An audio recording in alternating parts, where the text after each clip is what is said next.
Genshin Impact 3.6 update in 2 minutes or less. Go. First off, we got the banners. Grass Klee and Grass Klee Fangirl will be in the first phase, while Peggy 12 rating Orochimaru will be in the second phase, along with the Goat Chick for some reason, and this guy for some reason. Eula Winters? More like Eula, you're never gonna want her, cause you're never gonna have her, cause she's never gonna come home, cause she's never gonna be set free, cause every other crowd took her place, cause she's not crowd, she's fake crowd, she's physical, she's a physical element, and we all know the physical element won't exist until the physical Archon comes out in Genshin Impact 2.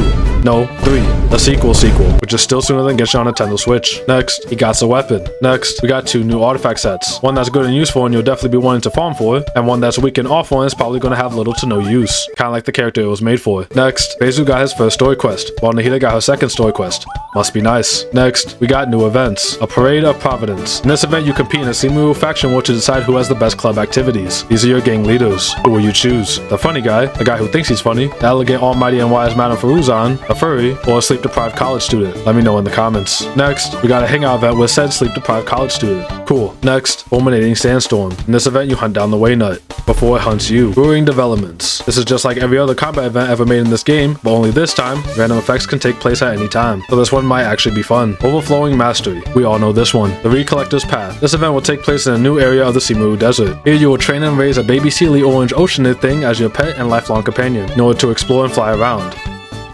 and to rain destruction and chaos upon your enemies, destroying their homes, their families, and their life supply, all while creating the ultimate airborne life form to conquer the desert and eventually rule over the entirety of Teyvat. Nice. Next, we got new enemies and bosses. An Abyss Selector with 3 Infinity Stones, Weeber Chills, and a new weekly boss, a dragon, but he caught the Rona. In order to beat this boss, you have to follow the 3 steps for its prescribed medical treatment. Step 1, beating the ever-living cheeks out of the dragon until you enter phase 2. Step 2, when you enter phase 2, protect the dragon from bacteria until you enter phase 3. I suggest Lysol, kills 99.9% of bacteria. Step 3, when the dragon's made a full recovery and is cured from illness after phase 2, congrats, you just saved Simu's historical creature on the verge of extinction.